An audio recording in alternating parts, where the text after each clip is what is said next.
ಸ್ನೇಹಿತರೆ, ಮರ ಉಳಿಸಿ ಜೀವವನ್ನು ಬೆಳೆಸಿ, ಅರಣ್ಯ ಉಳಿಸಿ ನಾಡನ್ನು ಬೆಳೆಸಿ. ಭಕ್ತರೇ, ಈಗಾಗಲೇ ವಿವೇಕಾನಂದ ಜಯಂತಿಯನ್ನು 3 ದಿನದ ಮುಂಚೆಯೇ ನಾವು ಸಾಂಕೇತಿಕವಾಗಿ ಆರಂಭ ಮಾಡಿ ನಾಡನ್ನು ಉಳಿಸುವ ಜೊತೆಗೆ ಕಾಡನ್ನು ಉಳಿಸಬೇಕು ಅನ್ನೋ ನಿಟ್ಟಿನಲ್ಲಿ ಒಂದು ಕೈಕರ್ಯವನ್ನು ನಾವು ನಾಡಿನಿಂದಲೇ ಪ್ರಾರಂಭ ಮಾಡಿರೋದು ಒಂದು ಒಳ್ಳೆಯ ಸೂಚನೆ ಅಂತ ನನ್ನ ಭಾವನೆ. ಪ್ರಕಾಶನವರು ಈ ಕಾರ್ಯಕ್ರಮಕ್ಕೆ ಕರೆದಾಗ ನನಗೆ ವೈಯಕ್ತಿಕವಾಗಿಯೂ ಕೂಡ ಹಾಗೆಯೂ ನನಗೆ ಇರುವ ಜವಾಬ್ದಾರಿಯಲ್ಲಿ ಕೂಡ ನನಗೆ ಬಹಳ ಹತ್ತಿರವಾದ ಕಾರ್ಯಕ್ರಮ ಅಂತ ಅನ್ನಿಸ್ತು. ಅದಕ್ಕೋಸ್ಕರ ಬಹಳ ಸಂತೋಷವಾಗಿ ಒಪ್ಪಿ ಈ ಕಾರ್ಯಕ್ರಮಕ್ಕೆ ಬಂದಿದ್ದೇನೆ.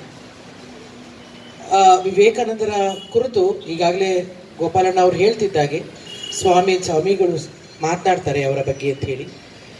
ಅವರ ಒಂದೊಂದು ನುಡಿಗಳನ್ನು ಕೂಡ, ಅವರಿದ್ದಷ್ಟು ಕಾಲ ಒಂದೊಂದು ನುಡಿಗಳನ್ನು ಕೂಡ ಸುವರ್ಣ ಅಕ್ಷರದಲ್ಲಿ ಬರೆದಿಟ್ಟುಕೊಳ್ಳುವಂತಹ ಒಂದು ಕಾಲ ಈಗ ನಮಗೆ ಬಂದಿದೆ.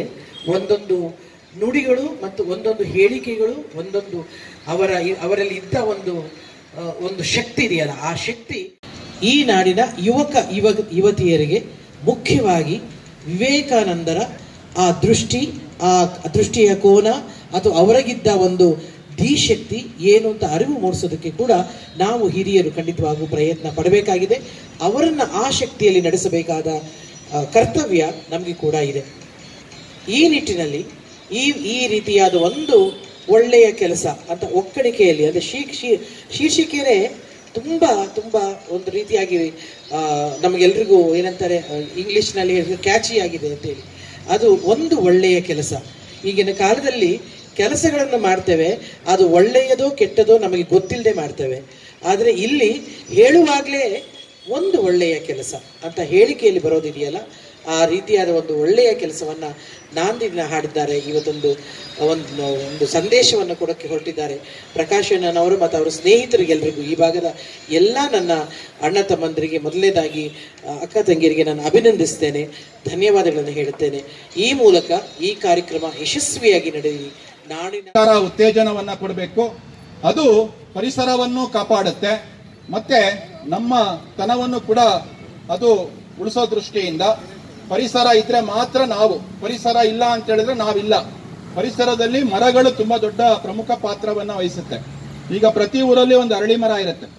ಆ ಅರಳಿ ಮರ ಹಾಕೋ ಉದ್ದೇಶನೇ 24 ಗಂಟೆಗೆ ಆ ಊರಿನಲ್ಲಿ ವಾಸ ಮಾಡುವಂತ ಜನರಿಗೆ ಆಕ್ಸಿಜನ್ ಪೂರೈಸುವಂತ ಒಂದು ಏಕೈಕ ಮರ ಯಾವ್ದಪ್ಪ ಅಂದ್ರೆ ಅದು ಅರಳಿ ಮರ. ಆ ದೃಷ್ಟಿಯಿಂದ ಪ್ರತಿ ಊರಿನಲ್ಲಿ ಒಂದು ಅರಳಿ ಮರ ಇರಬೇಕು ಅಂತೇಳಿ ಅರಳಿ ಮರವನ್ನ ಹಾಕ್ತಿದ್ರು.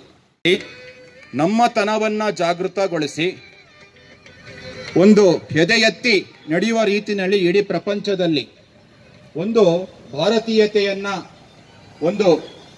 ಇಡೀ ಪ್ರಪಂಚದಲ್ಲಿ ಒಂದು ಬೆಳಕಿಗೆ ತಗೊಂಡು ಬಂದಂತವರು ಸ್ವಾಮಿ ವಿವೇಕಾನಂದರು.